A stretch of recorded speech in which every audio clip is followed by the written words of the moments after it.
Magandang gabi, Mr. President, Mayor Rodrigo Roa Duterte, mga kalihim at buong sambayanang Pilipino.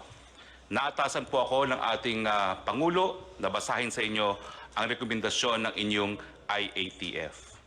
Ang unang rekomendasyon po ay kinakailangan mag-approve ng minimum health standard na patutupad po simula ng April 27, 2020. Ito po ay maging applicable sa lahat ng ECQ. Itong mga guidelines po ay dapat matapos by April 25, 2020. Ang gagawa po ng guidelines, ang mamumuno po dito ay ang Department of Health at siya ang bubuo ng guidelines para po sa mga hospital, para po sa testing at para sa hygiene. Ang DOTR naman po ang magre-recommend ng guidelines para sa public transportation. Ang DTI naman po ay bubuo ng guidelines para sa mga employers. Ang DOLE po ang magbubuo ng guidelines para sa mga manggagawa at ang DPWH ang bubuo ng guidelines para sa infra construction.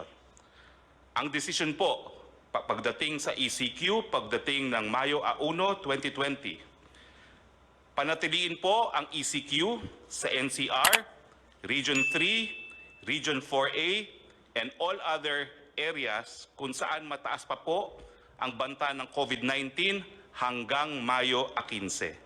Magkakaroon po ng re-evaluation pagdating po ng May 16.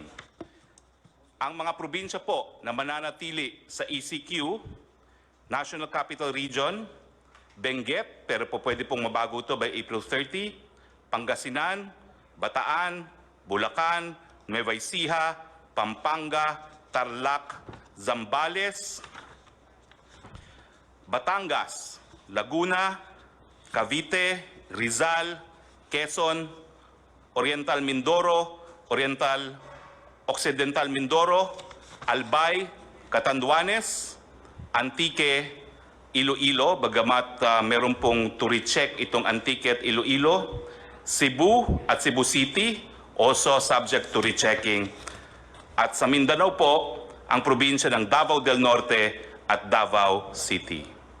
Ang lahat po ng probinsya na hindi kasama dito sa mananatili ang ECQ ay sa ilalim po sa new normal na tinatawag na General Community Quarantine. Ganun pa man, dito po sa mga lugar na mapapasailalim ang General Community Quarantine, may mga areas po na moderate na naka-orange. Ang ibig po sabihin nito, mag-i-evaluate pa po ako ano mangyayari dito sa mga lugar na ito kung magkakaroon nga ng General Community Quarantine o mananatili ang ECQ. Ito po ang para sa mga probinsya ng Abra, Ilocos Norte, La Union, Cagayan, Isabela, Nueva Vizcaya, Marinduque, Camarines Sur, Aklan, Capiz, Samar, Western Samar, Zamboanga del Sur, Lanao del Norte, Misamis Occidental at Misamis Oriental, North Cotabato, South Cotabato, Maguindanao. Yung mga areas naman po na low at moderate ay mapapasilalim nga po sa GCQ, ang new normal. Yung mga moderate na areas po ay ang mga probinsyang Negros Occidental, Negros Oriental, Siquijor, Davao del Sur, Davao Oriental, Sultan Kudarat, Lanao del Sur. At yung mga low po na areas na mapapasailalim din sa General Community Quarantine ay mga probinsya ng Apayao, Mountain Province, Ifugao, Kalinga, Ilocos Sur, Batanes, Quirino, Aurora, Palawan, Romblon, Camarines Norte, Sorsogon, Masbate, Guimaras, Bohol, Biliran, Eastern Samar, Leyte, Northern Samar, Southern Leyte, Zamboanga del Norte, Zamboanga Sibugay, Bukidnon, Camiguin, Davao Occidental, Sarangani, Agusan del Sur, Dinagat Island, Surigao del Norte, Surigao del Sur, Agusan del Norte, Basilan at Sulu. Ano po ang recommendation sa mga areas under General Community Quarantine? Ito po yung mga lugar na hindi na mapapasailalim sa ECQ. Pwede pong magtrabaho ang mga manggagawa sa Sektor 1, 2, and 3. Ito po yung gagawin on a work-in phase. Yung mga bata po, edad 0 hanggang 20, at yung mga matatanda, 60 and up, and high health risk, mananatili po sila sa kanilang mga tahanan. Papayagan po ang mall opening covering non-leisure shops. Papayagan po yung mga priority and essential construction projects na mag-resume. Papayagan po ang mga non-workers to go out to buy goods and services except those pertaining to sector category 4, yung leisure at mga kabataan. Papayagan din po ang public transport na mag-operate at reduce capacity at ang LGU po to enforce curfew at night dun po sa mga hindi manggagawa. For GCQ areas, General Community Quarantine, i-consider po ang reprioritizing ng SAP cash subsidy towards ECQ areas. Ibig sabihin, yung SAP po na para sa areas na hindi na po under ECQ, siyempre po yung cash subsidy, kinakailangan pag-aralan na ibuhos doon sa mga areas under ECQ pa rin. Yung mga GCQ areas, consider to allow na po yung high school, Higher Education Institute, HEI school year to finish and give credentials to students. Sa ECQ and GCQ areas, bubuksan po ang mga paliparan at ang mga puerto para sa mga goods lamang. Yung option po to shift to GCQ sa mga moderate to low risk area by industry. Nagbigay po sila ng rekomendasyon na 100% opening para sa agrikultura, fishery, forestry, sa food manufacturing at lahat po ng supply chain including ink, packaging, raw materials, sa food retail, supermarket, restaurant for takeout and delivery only, mga hospital, logistics, water, energy, internet, telecoms, media. Yung opsyon naman po sa GCQ, sa moderate to low risk area by industry, ang rekomendasyon po ay buksan from 50 to 100% opening. Yung other manufacturing po, gaya na electronics and exports, yung e-commerce and delivery for essential and non-essential items, yung repair and maintenance services po, housing and office services. Yung option po to shift to GCQ in moderate to low risk area by industry, consider po na buksan hanggang 50% on-site work and 50% work from home. Mga financial services, BPO, other non-leisure wholesale and retail trade, other non-leisure services. Yung option po sa low risk to moderate areas na buksan by industry, consider for 100% closure. Maski po low to moderate risk, consider for 100% closure pa rin dahil po ang mga transmitters ay kabataan mula edad 0 to 20, lahat na eskwelahan. I-consider po ang late opening sa Setyembre except po sa online learning, yung leisure, amusement, gaming and fitness, yung kid industry na tinatawag, turismo, all gatherings including religious conferences at iba pa, limited opening po ng malls at limited opening ng construction. Yan po ang rekomendasyon ng inyong IATF. Maraming salamat po. Maraming salamat, Presidential Spokesman or the new spokesman of the government sa Executive Department. Alam mo, wala tayong magawa. Ito, kita mo, Navy itong hindi na wala tayong kaya sa Navy. May mga barko. Bangka lang yun akin sa Davao. I have to do it because everybody's doing it. It's wearing a mask.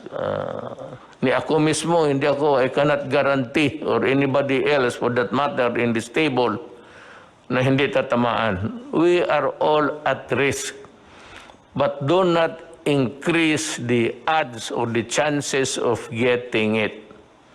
I never said I will declare martial law kasi martial law para lang yan sa mga rebelde, para sa mga komunista. Now, let me be very clear on this. If itong lawlessness which was imposed on us by the NPAs for the longest time, 53 years, baski saang probinsya may NPA. Kanina o kahapon, 2 army nag-escort para i-deliver ang supply sa mga tao, pati pera, pinatay ninyo. If that is not lawlessness, what is that? Tell me. Kaya ngayon, pag nagpatuloy kayo ng lawlessness ninyo, patay dito, patay doon, and it's happening all over the Philippines, maybe I will declare martial law because kayong mga NPA ang numero 1. Kinukuha ninyo yung mga tulong sa tao, pati yung supply pagkain nila. Kaya, I am now warning everybody and putting notice sa armed forces pati police. I might declare martial law. And there will be no turning back. Kung ano ang martial law na klaseng gagawin ko, akin lang yan. Pero kung gusto ninyo, kasi pinagpapatay ninyo yung mga sundalo ko, pati pulis, na wala namang ginawa kung hindi samahan lang yung nagdi-deliver ng pera pati pagkain. Ang utos ko sa kanila, patayin kayo, o di patayin ninyo sila. Lahat na. Tapusin na natin ito sa panahon ko. I have 2 more years. I will try to finish all of you. Pati kayong mga legal, magtago na kayo. Huwag ninyong sabihin, putang ina na wala kayong... You know, you're bullshit, you're the legal France. Sa inyo, kumukuha kayo ng pera. Ang mga negosyo dito na malalaki sa Pilipinas, nagdideposito ng pera yan sa bangko, sa account ninyo. Kinukuha ninyo yan. Yan ang totoo dyan. Kaya nabubuhay yung NPA. Pati pa yung extortion ninyo doon sa labas. Marami kayong pera. Alam mo, ang gobyerno ayaw niyan. Government is very jealous. There is only one entity who can collect taxes. It's government. And that money must be put to good use. O hindi naman kami, kung hindi ka makabayad, wala naman kami pinapatay. Kung wala talang ikabayad, anong gawin natin? Wala naman kayong nabalitaan na kulong. So, we do not do that. But do not force my hand into it. Kaya kung hindi, pag martial law, lahat kayong mga legal fronts, magtago na kayo. Magtago na kayo. Huwag ninyo akong bulahin. Galing ako dyan. Alam mo yung karapatan noon, ang unang, ang predecessor na tinatawag nila was the Committee of Justice, Freedom, and Democracy. In Davao City, I was a fiscal, but I was handling the karapatan noon sa Davao. For the reason na hindi ko nagustuhan yung klaseng pamaraan sa gobyerno. It was a dictatorship and it was not really, hindi naman tayo sinira ang demokrasya. Kaya kung sabihin ninyo na sisirain ko ang demokrasya, hindi. Lulutasin ko ang demokrasya sa inyo. You made it impossible for me to move. At gusto ninyo ipasok muna yung mga demand. Ayaw naman ng military. Binigay ko sa military yung papel ninyo. Sabi ng military, ayaw nila. Sabi ko, you explain to me bakit. So I gave them about 2 hours explaining to me bakit. Bakit hindi pwede yan? Ganito yan, sir. Sabi ko, sige, naniwala ako sa inyo. And I'm calling the armed forces to invent something more, to innovate so that the soldiers will not be at the mercy of them. Pag dalawa lang yung sundalo, kawawa naman. Magdating yan dyan, they will just swoop down, isang 10, wala talagang lawan. Kaya sabi ko, at this time, the armed forces should go into innovations. Sabi ko, wag ka mag-surrender, ha? Kayo mga NP, do not ever raise your hands. Kasi ang order ko, kung lumaban ka na. Wag kang mag-surrender. Napunta tayo dyan kasi galit ako. Kasi pinapatay ninyo yung tulong sa tao. Yung tulong sa tao will continue. We will not reduce the volume at this time, but we are running low of funds. Secretary Dominguez might want to tell us what he is doing and planning to do so that we can have the level of the money supply so that we can maintain our assistance to everybody. Sani, Tagalogin mo lang. Maraming salamat, Mr. President. Ang katotohanan po, ang budget natin para sa 2020 ay 4.1 trillion pesos.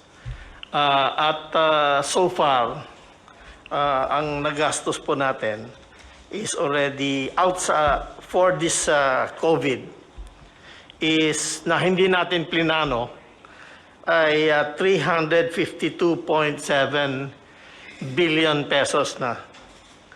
At masasabi ko po na so far, na-finance natin itong amount, na-finance natin partly sa tax collection, pero bumababa na ho yung tax collection natin. Ang balanse, pininanso natin sa sarili nating savings at humiram pa tayo ng pera sa mga multilateral agencies kagaya ng ADB at World Bank. So far ho, sufficiente po yung cash natin, pero naiipit na po tayo sa budget allowance natin. So yan po ang problema natin ngayon. May cash ho tayo, pero wala ho tayong authority gumastos ng ganong kalaki. So we're making sure na lahat ng gastos natin ay number one, for the benefit of yung pinakamahirap sa bayan natin. At rinireserba ho natin yung balanse para sa mga build projects natin, para pag natapos na itong COVID, may pera tayo pang invest sa build ho. At saka we will create jobs and we will create business opportunities with that. Thank you ho. Actually, what Sunny is telling us is that there's money for now. Because, alam mo, yung budget nga natin, yung ginawa last year to be implemented now, walang COVID dyan. So, Department of DSWD, Highways, Department of Trade and Industry, and Health, nakaplantsa na yan. So, ngayon, pagdating ng COVID, tanggalan ko yan ng mga proyekto dito sa highways. Yung highway dyan, wala na muna yan. Sabihin ko kay Tugadi, huwag na muna yan. Minus yan. Lahat para makapag-ipon at kinuha na yung budget, na yung regular budget sana kung walang COVID, it was going smoothly to be implemented this year. But because of the COVID, yung first and second, third quarter, alam mo wala yung pera. Sabi ko, hangin lang yan. Yung sinasabi ni isa pang itong walang alam na ugok ito si Trillanes. Nagsasalita ng trillion ng hangin. Trillion of cubic meters of air in your head. And it is too tight. That is why para kang buang sa salita ka ng trillion. Kaya ikaw yung putang ina pa, rebuilde ka pa dyan. Hindi ka pala marunong eh. Kita mo kung nanalo kayo, ano mangyari sa Pilipinas? Puro porma, puro hambog, puro hamon, at batukan mo raw ako, sabihin ko sa driver ko, sampalin ka. Ang driver ko lang, utosan ko, kay handyan ka lang, ang tingin ko sa iyo, ka-level mo driver, ulol. Yan. So, yan ang ating, kinukuha na natin yung mga projects this year. Wala na sabihin, kalimutan mo na muna yung that was prepared. Preparado na yun. Eh, dumating COVID. Wala. Ito. What we are making sure, and Sunny has said earlier in the previous meeting, that if the funds are not sufficient, they will have to borrow. Then, if the borrowed money is not enough, then we have to sell the assets. Yung cultural center, maraming sinong mayaman dito na pargawain niyang mansyon. Iyo na yan. Magsalida ka araw-araw dyan, mag-isa. Lahat ng lupa, pagbili ko, para itulong ko sa tao, kasi why am I talking this way? You know why? There is no telling how long, gaano katagal itong COVID sa buhay natin. Kaya lang, at least one of the redeeming factors now, hindi pa man nga sila nag-succeed, but they are working at it. Nandyan sila, punong-puno yung kamay nila sa trabaho. And they are working, and there are signs that they will succeed. Sabi ko sa iyo, sa oras lalabas ang vaccine, i-lift ko kagad. I-lift ko, wala nang seremonya. Huwag na kayong maghintay, basta pagsabi may vaccine. And by the way, yung 10 million ko na sa ating mga scientists dito sa Pilipinas, yung mga doktor, mga ano natin, the bright Filipinos who are there working day and night, trying to find out how to combat COVID, I'm raising the bounty to 50 million. 50 million ho ang ibigay ko sa grupo because it is a collegial thing, hindi naman sa isang tao. 50 million. Baka pag sa ligaya ko, another 50 million. So that's, pagka mayroon nandyan na, kung maligaya ako masyado, di 100, puro kayo milyonaryo. Huwag kayong mahiya, tanggapin yan. Total, sabihin, Mayor, ginawa namin ito para sa bayan. Sabihin ko ito, isauli ko ito kay Dominguez. Gusto niya, hindi na ito, maibalik. Sige, Mayor. Yung kaya mga bata, you have to put the money to good use. Oo. Basta ako ngayon, 50 million ako. Kung ang Pilipino makakuha ng, yung alam ng Amerikano, yung mga puti, yung sa Europe, alam rin ng Pilipino yan. So, pabilisan lang yan. That is why I said I'm if I'd like to ask do they need to funding to continue working, sir? Itong mga scientists natin working at the vaccine thing, do they need a funding? Yung pong PCHRD, which is I think attached to the Department of Science and Technology, meron naman po silang pondo para sa pagpapatuloy na pananaliksik o research for vaccine production. But I'm not sure if this particular vaccine that they are developing is specifically for COVID-19.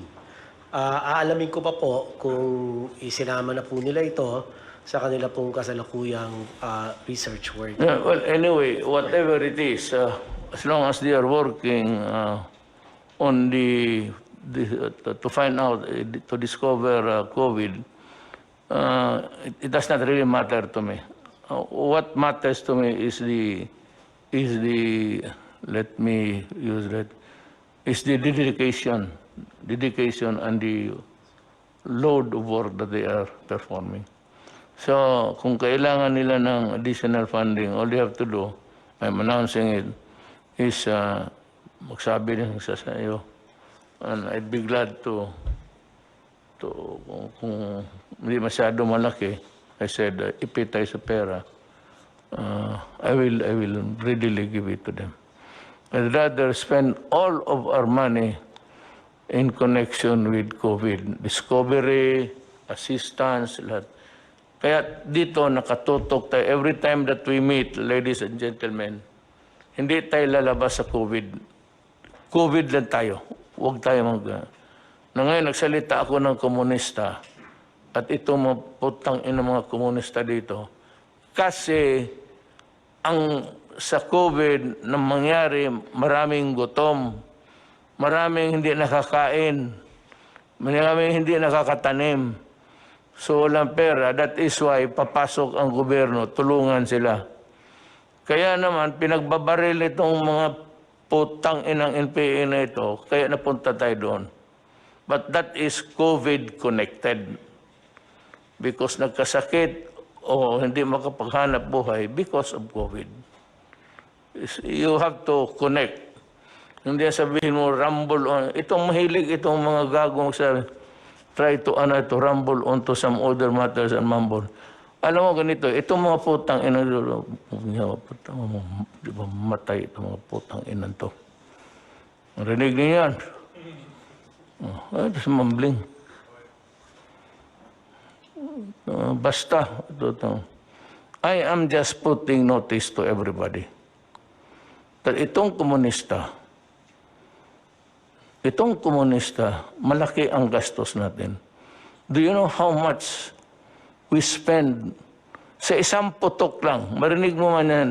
Brrrr! Isang putok yan, 35 pesos. Tang-ina ninyo. Yung 35, ilang ilang sundalong yan. Abusaya, pati kayo mga komunista. Ilang 35 pesos yan. Yung bala ninyo, yun yung bala ng mga sundalo na pinatay ninyo. Kaya ginagamit ninyo pera ng tao pagpatay ng sundalo. Kuha ninyo. Yung mga mortar ninyo, those are the armaments and equipments na nakalkal ninyo sa mga patay na sundalo. Yan pinaputok ninyo, pati pinaputok ng sundalo, pera ng tao yan. But you are not the government. Sige. Yan ang history ng COVID. You will always be a part. Someday, if we will write a narrative of the COVID, nandyan talaga kayo sa isang chapter sa putang ina para sa inyo. You see how you punish the Filipino people for your ideology. Kayo mga NPA na kikinig, sumurinder kayo. Kagaya ng ginawa ko sa Mindanao. Bibigyan ko kayo ng bahay, bibigyan ko ng hanap buhay. Huwag ninyo agawin yung assistant dyan. Kaawa naman yung tao. Pagkain nila yan, kunin ninyo, wala na. Para na rin pinatay mo yung mga pamilya dyan sa mga lugar na hindi maabot ng sundalo. Ang nakakarating dyan yung mga ano lang, walang armas yung mga DSWD. Pero yung mga escort, pinapatay niyo. That's why I'm asking the armed forces now and the police to reconfigure, kasi marami na akong patay, to reconfigure how to go about escorting the health workers. Pakinggan natin si Department of Trade, yung dahan-dahan na pagpasok ng ibang sektor. Magtagalog na lang po kayo. Okay po. Dito po tungkol sa ECQ. Sa Yung you ease up the quarantine to allow certain sectors. Ikaw ho ang nakaalam niyan. Opo. You know better than us. So, Opo. Mr. President, ang maganda hong nangyari ngayon, even under the enhanced community quarantine, para po hindi tayo magkaroon ng kakulangan sa pagkain, pinagpatuloy ang pag-supply ng food production, pinagpatuloy ang paggawa ng mga pagkain. Tulad doon ng mga canned sardines, gatas, instant noodle, yung mga basic manufactured products para parating marami hong supply sa grocery and supermarket. Dahil po kahit community quarantine, ito po yung mga inalaw na mag-operate. So inalaw po ang food production, inalaw po ang mga essential products tulad ng sabon for hygiene, sabon, shampoo, pati ho yung essential din po yung mga alcohol para ho sa mga panahon ngayon. Yung iba hong hindi essential products, hindi ho muna natin pina-operate in keeping, dahil po gusto po natin ang mga taong bayan as much as possible nasa bahay. Kaya ho piling-pili lang yung pinayagan natin, yun dun lamang sa makakatulong sa food availability. Hindi tayo magkaka-shortage, kaya pinapaalala natin sa taong bayan na huwag magpapanik dahil kahit ho naka-enhanced community quarantine, ay napakadami ho nating pagkain, yung supply. In fact, dahil sa pagmi-meeting ng ating IATF, eventually, inaalaw po natin kahit lagpas 50% yung skeletal workforce. Hindi na skeletal workforce na 30% lamang ang allowed. Kailangan more than 50%. Ibig sabihin, maraming tao. Para ho, ang ating production rate umabot sa 80 to 100%. So, para hindi magkaroon ng shortage. Pangalawa ho, yung ating mga finished good inventory, yung mga gawanan na produkto, ay more than 2 weeks, 2 linggo equivalent. Hindi tayo magkukulang. At yung raw material na ipoproduce pa lang para gawing finished goods, mga 45 days, lagpas sa 1 buwan. So, ibig sabihin ho, marami ho tayong pagkain. So, yan po yung mga iba sa mga inaalaw ngayon na dito sa environment ng ECQ, food products, essential products. Allowed din po siyempre yung iba hong operation tulad doon ng mga bangko para ho may mga gusto mag-withdraw sa ATM, may mapa-i-allow po yon. Siyempre po, agriculture products, doon magsisimula yung pagkain, allow din po yung mga ganitong activity. Ang nakabitin na lang po ay yung sa construction, yun po yung pag-uusapan pa moving forward, pati ho yung sa mga SMEs, yung mga malls. Kasi ho, pag yun ho, maramihan kasi, kaya worried din ngayon po yung grupo natin kung i-open ho ba natin ito dahil contrary to dun sa gusto natin mangyari na panatiliin sa bahay ang mga taong bayan. Pero ho, ito ho ay pag-uusapan pa. Yung mga iba hong mga essential activities, so inaalaw naman po during the enhanced community quarantine. Ang isa pa hong sinisigurado natin ay ang pricing wala hong profiteering or wala rin yung nagsasamantala sa hoarding. At diyan po, nagsama-sama po ang DTI, ang PNP, CIDG, NBI, DA at saka DOH. Diyan po marami, over 500 na po ang ating mga nahuhuli.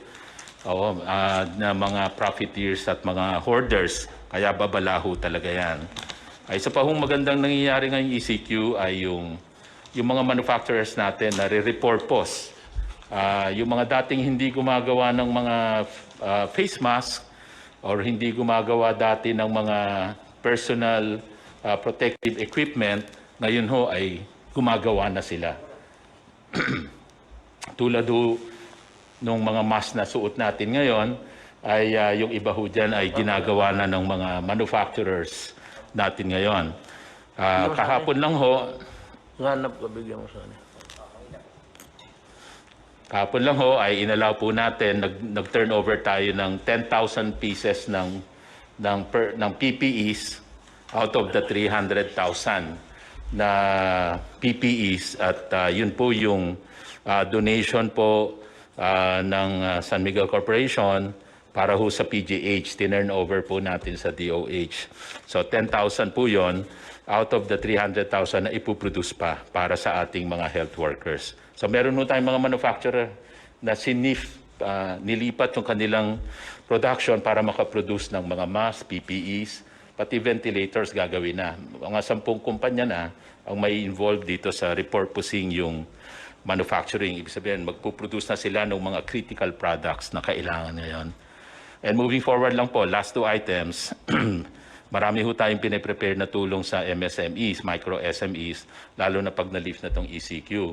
Nandyan ho yung pauutangin sila, low interest rate, dun po sa inyong programa na P3, Pondo sa Pagbabago at Pag-asenso. 1 billion po yun, nakalaan doon. At sa tulong po, pakikipag-ugnayan sa DOF, sa Land Bank and DBP, another maybe around 30 billion na pwedeng ilaan din para sa mga micro SMEs. Kasi yung micro SMEs, pahihiramin po para meron silang working capital pagka i-restart natin yung economy. Kasi aside from the MSME, yung isang tulong ay yung wage subsidy sa worker na nirelease po ng SSS, BIR at DOF. So, para talagang matulungan sila sa pag-restart ng economy. And lastly, dahil po sa Bayanihan Act ay nagkaroon po ng grace period. Hindi muna babayaran yung loan at grace period ho pagdating sa renta. Yun po yung inyong kinover. Para ho wala dapat paalisin na umuupa sa residential, pati yung renta ng mga micro SME sa mga commercial places. So marami ho tayong prepare na programa para ho sa micro SMEs. Thank you, Mr. President. Salamat, Secretary Lopez. We'll wind up with the 3 speakers from Secretary Dar. Still about food supply, then we go to the health aspect. Sige, Mr. President, fellow cabinet members, ang pinag-uusapan kasi natin dito yung pundo, no? And our budget for this year is finite. We're only pegged at 4.1 trillion, out of which ang antimano kaagad na automatically appropriated doon ay 1.249 trillion. Tapos yung 2.8 trillion, yun yung new appropriation. Para saan yung new appropriation? Yun yung binibigay natin personal services, MOOE, financial expenses, at capital outlay. Now, hindi naman natin ini-expect itong COVID. Bigla na nga lang dumating. Dito po sa capital outlay, nahati po ito sa dalawa. Yung for comprehensive release at saka yung for later release. Yung pong for comprehensive release, hindi po natin pwedeng galawin antimano yan kasi automatically release na yan sa mga province, sa mga government agencies and departments. At saka yung mga IRA at saka yung debt servicing natin. So antimano, ang pwede lang natin galawin, which we have done, is 397 billion more or less. Ito yung capital outlay ng mga departments at saka nung Congress initiated, no? Eh sa ngayon, ang nagagamit na natin, 352 billion na. So konting-konti na lang natitira.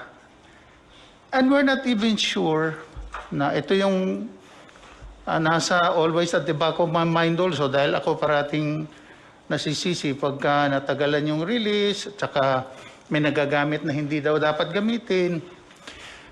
But where else can we go? Ito talaga yung sitwasyon na eh. And that therefore, yung sinasabi lang natin, i-consider natin yung possibility of second wave. Pag nag-second wave, paano yun? Nag-usap kami ng ADC with NEDA and DOF, and we have to come up with a forward planning on what will be the direction. And that would require a lot of funding. The new normal should allow us to provide more jobs to the people para maging productive sila. Yan ang hindi naintindihan ng tao, karamihan, is that ako ho, dependent ako sa Congress. Powerful nga ang presidente, lahat. Ang Congress, sila lang, yung pati yung empleyado nila. Diyan sa Congress lang. Yan na sila. Pero itong Congress, especially yung lower house, ika nga sa English, the purse. Ibig sabihin, hindi ako makagastos ng pera hanggang hindi sabihin ng House, then approval by the Senate, pero manggaling talaga sa House, na sige, bigyan ka namin ng 300 billion na hangin para magamit mo. Yung 300 billion, kukolektahin pa po yan. Wala hong ready money. Sabi mo nandyan. Yung sinabi kong 300 na tinago ko, savings yun sa gobyerno, na sinabi ko kay noon, started, kailan ba ako nag-umpisa? 2015. 16, nag-ano na kami ng pera. Dahan-dahan lang, kukunti-kunti. Saving, parang alkansiya, mag-alkansiya kasan. Kaya mayroon na kaagad akong ready. But yun naman was not really for the purpose of spending for the COVID. Because wala pa naman ang COVID noon. It was a non-existing alien. And hindi natin alam. That was intended, na sabi ko, son, before I go out, makita lang man ng mga tao na may ang pera na hindi na ginastos ng kung todo-todo, nag-save tayo. That was my only purpose, actually. Ngayon, nandoon ang COVID. Now, dito yung sinasabi ni Wendell, tama yan. Mag-appropriate ang lower house, House of Representatives, yung mga congressman, hindi yung senador. Manggaling sa kanila, mga congressman, mag-appropriate sila ng pera, bigyan ako ng authority na gastuhin yon. Kung ma-approve na rin sa Senado. Ang problema, kung may pera ba? Kasi ang koleksyon nandito sa akin. Nandito kay Sunny, tapos tanungin siya, may pera ba dyan? Sabi, meron no dito na 400 million. O sige, gamitin natin yan. So, doon sa Congress, somebody will sponsor a bill, appropriation. It has to be sa budget. Ang sabi ni Wendell na tayo supplemental budget. Kung may pera, pero kung wala, walang i-appropriate because there is nothing to appropriate. Wala tayong ma-appropriate kung walang pera. That is why sabi it's dwindling, paliit ng paliit. Because ang inasahan natin na first quarter, second quarter, na collection, wala na. Napurnada na because sarado ang mundo. Ang komunidad hindi gumagalaw. Wala na nagtrabaho. lahat tayo, pati ako sa puro papel, isang katerbang papel, yun lang man to, dinala sa bahay ko, babasahin ko lahat yan, hindi ako nagpipirma ng hindi ko nababasa. Tapos, para hindi tayo masabit. Tapos, yan ang trabaho ko. Wala nagtatrabaho. So, yan ang problema ngayon. It's really a question of money. Money has always been since time immemorial. Now, remember that wala kaming hangarin na pigilin yung pera. It's not ours, it's not anybody's money, but it belongs to the Filipino people and should be spent for the welfare of the Filipino people. Hanggang dyan lang. Now we go to Secretary Dar to see how the agricultural sector is coping up. Thank you, Mr. President. Marami pong salamat.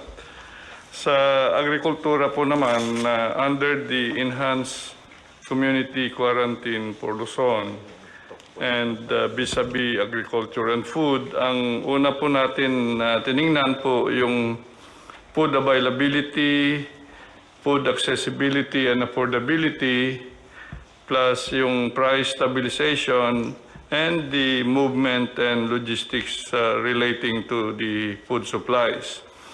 At the initial stage, Mr. President, ng ECQ, may opening naman ang agrikultura, skeletal level, but even with that, of course, we were practicing again all the health or quarantine measures, may physical distancing at saka din paggamit ng face mask. Then after 1 month, doon sa IATF po, nadagdagan na po yung level na mga aktibidades doon sa kanayunan. So nasa optimum level tayo ngayon sa farming, sa fishing, at related sa lahat po ng even yung mga manufacturing ng agricultural inputs, fertilizers, pesticides, and the like.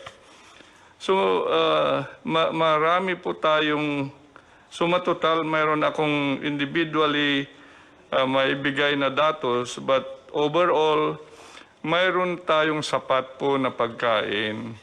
Yung initial days lang, yung mayroon mga sobrang maigpit sa kanayunan, mas lalo sa barangay na nag-checkpoint. So doon tayo nagka-prone a little problem. But over this time now, hanggang ngayon na ay okay na po yung food supplies, yung movement.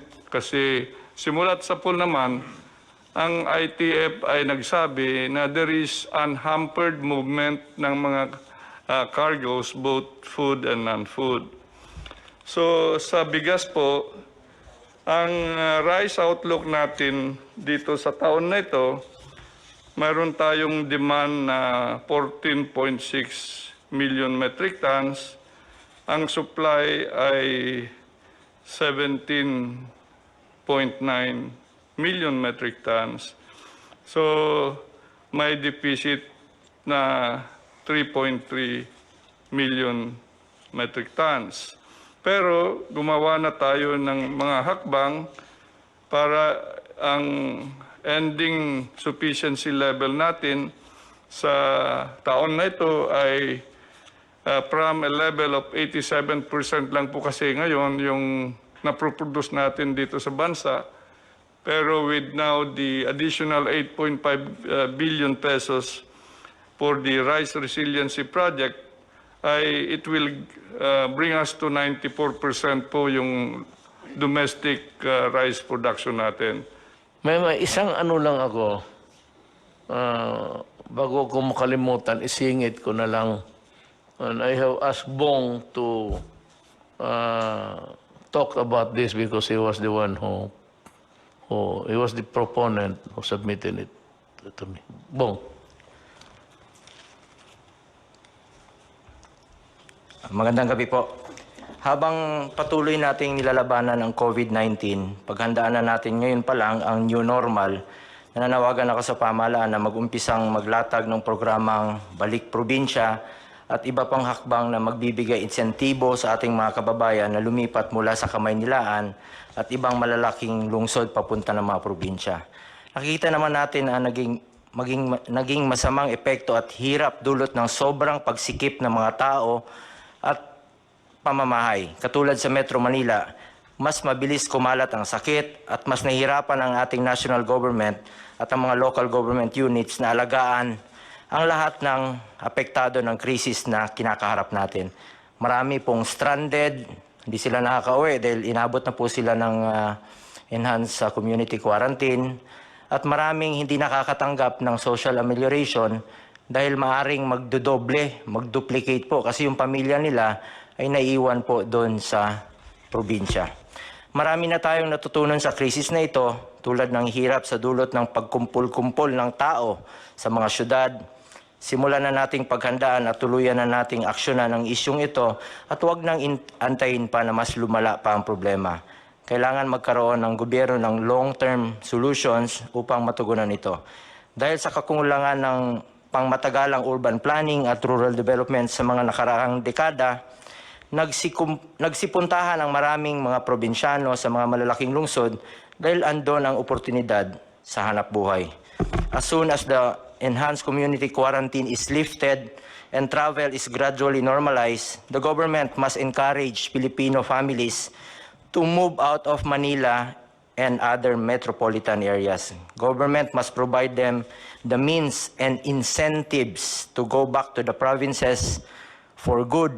LGUs must also ensure that necessary quarantine measures and mass testing for COVID-19 are in place to prevent those possibly infected from spreading the disease.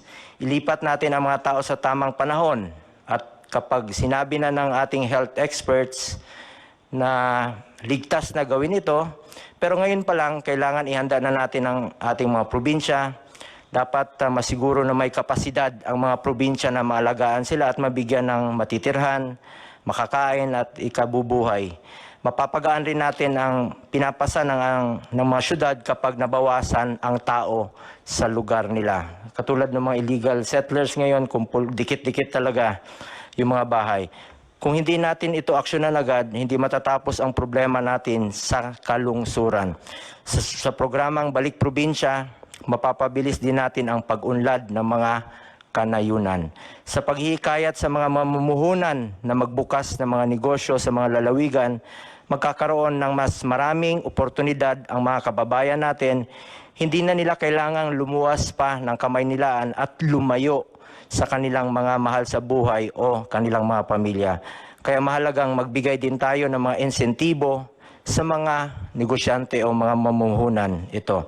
Kami po ni Pangulong Duterte ay probinsyano rin, taga Davao, taga Mindanao. Doon po kami lumaki at tulad ng iba pang mga probinsyano, doon rin namin nais bumalik pagkatapos ng aming pagsiservisyo sa bayan. Dapat tayo po ang mag-provide ang gobyerno ng mga buses o barko o anumang transportasyon para makabalik na sila sa kanilang mga probinsya. Magtulungan tayo, magbayanihan po tayo para malampasan ang krisis na ito. Sa bawat problema nating hinaharap, oportunidad rin ito na magkaroon ng mas maayos at matatag na solusyon para sa ating bansa. Thank you. Maganda yan, Bong. Go home to the province. They have the means of going back there. And there is a promise kasi kung what you would give them is hope. Importante yan. Yung that if they go there, some of them might really leave the city of Manila or its environment with the heavy heart. But we have to provide the transportation at sabihin natin, if you go back, ganito. What is really very important is we give them hope. It's a very important yung hope ng tao. So si Secretary Lopez. Yeah, Mr. President, actually gusto namin suportahan yung proposal ni Senator Bong. Kasi yung balik probinsya, tama ho yung sinasabi nyo, will bring hope. Kaya kami ho, pwede nating masuportahan yun by pushing yung investment papunta doon. How do we push it? So more incentives. Actually ho, sa ngayon, we can give more incentives papuntang probinsya kesa sa incentives na maglo-locate sa Metro Manila. Yun ho, ibig sabihin, more attraction to locate outside. Kasi pag nandun na yung incentives, may trabaho na doon. So even po dito sa tax reform na finalize ho ngayon sa Congress, it will give also additional years of incentives para talagang doon mag-locate outside Metro Manila. Parang balik probinsya objectives ni Senator Bong. Pangalawa ho, yung SME development. Everywhere ho yun, meron na with the funding ng, hindi pa naman siguro nawawala yung funding na yon kasi pang mahirap talaga yung funding na yon. Ito yung bibigyan na suporta doon sa mga negosyante sa barangay level na support. Yung gusto nyong bigyan na kahit 10,000 para may pangsimula na sila maliit na negosyo na mga SME ho na may pwede ka agad opportunity doon sa mga maliliit na nasa para may opportunity umuwi doon. So yun po, yun. Let me just give a warning. Na alam mo, sabi ko, wag sa panahon ko. Pag sa panahon ko, talagang yayarain kita. Itong lahat ng pinaghirapan namin dito, study, NEDA, tapos Department of Trade, doing a lot of talking and convincing, and winning the trust of foreign or local big business. I do not want to humiliate people. I know that, alam mo, pagka tanggalan mo ang tao ng pride niya, masakit yan. I've done it several times. But every time, medyo nagsisisi ako, pero overall sabihin ko, total, para naman ito sa... I've done it several times when I was mayor. Talagang hubaran kita dyan sa harap.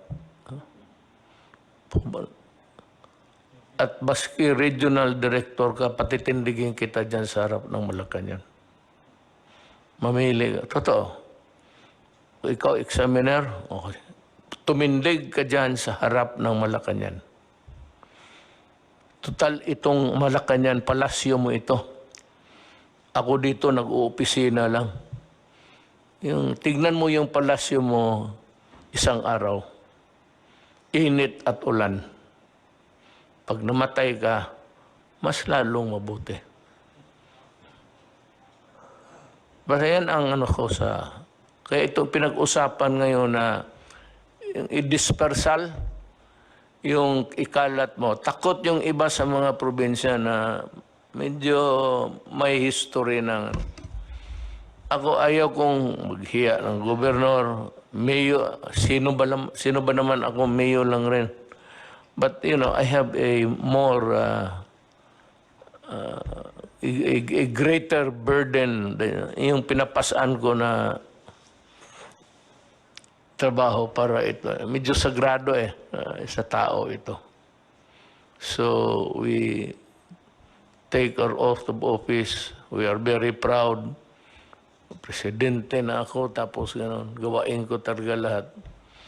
So, gusto ko lang ipakita sa mga tao, beginning ito, na paano sugpuin ang mga magnanakaw sa gobyerno. Pero ito ang igarantiya ko sa iyo. Putang ina ka, hubaran kita dyan sa harap ng tao. Our country comes first to us. Mahal ko ang bayan ko. Mahal natin lahat. Gaano man tayo kaliit.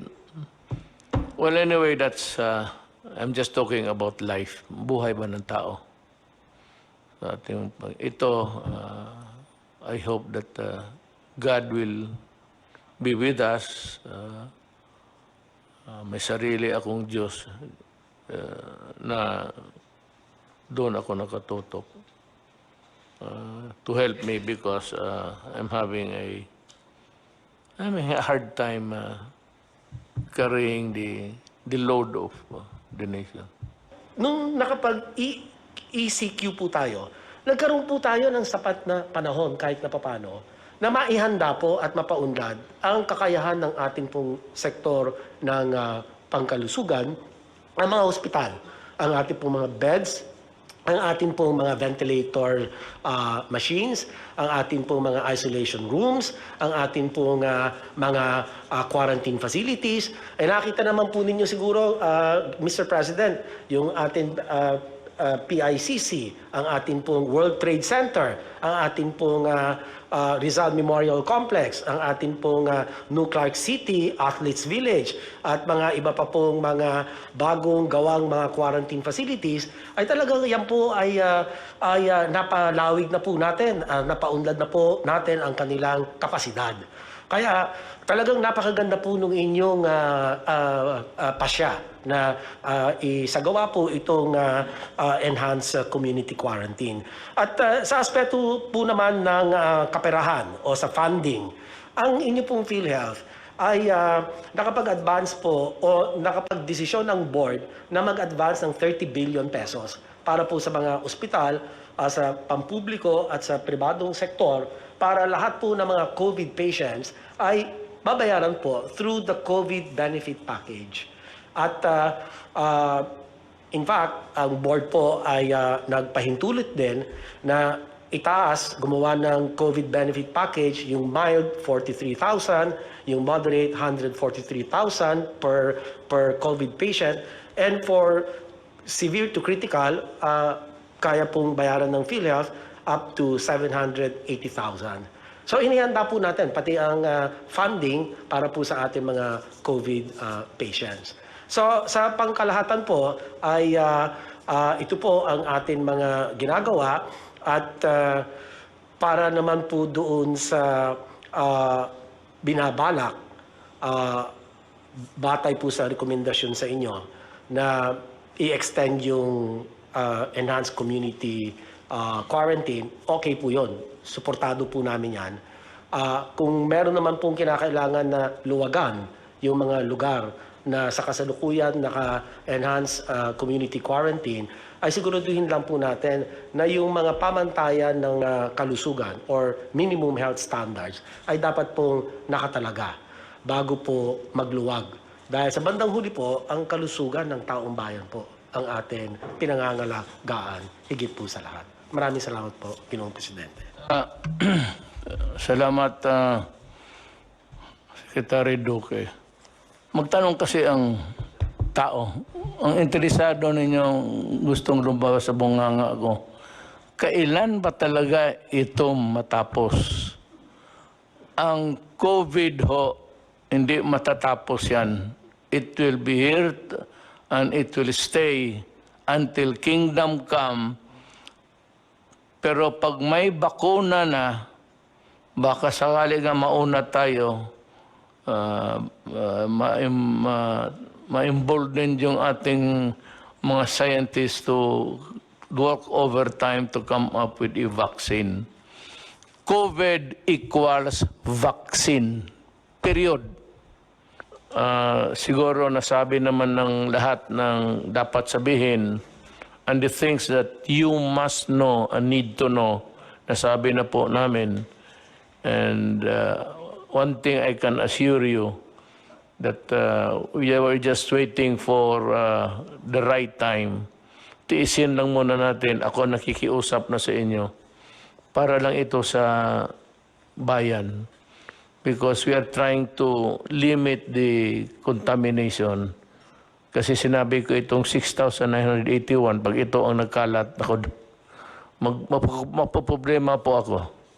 Mas lalo. Pero ito bumababa na ngayon, mas maraming recovery by 722 as against 462. So, lahat ang sinasabi namin dito, totoo, walang sobra, walang kulang. At alam ninyo ang ginagawa namin. Kung nagustuhan ninyo, magpasalamat kami. Pag sabi ninyo kulang, then humhimi kami ng dispensa. We'll try our very best next time. Thank you. Maraming salamat po.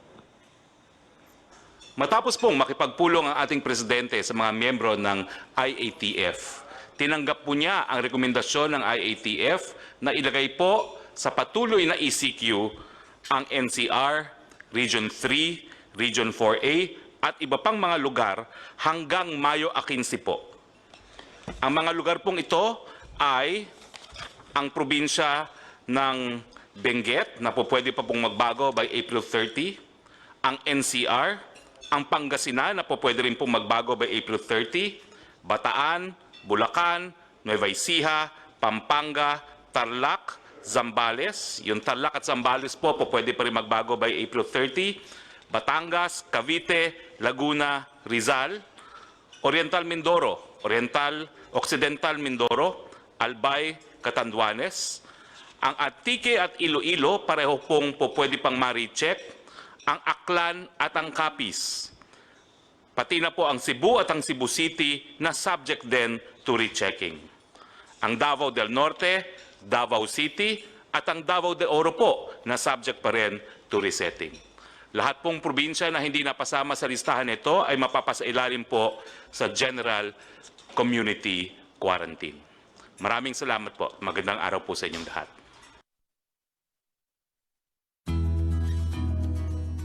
Para tugunan ang dagliang pangangailangan ng bawat Pilipino.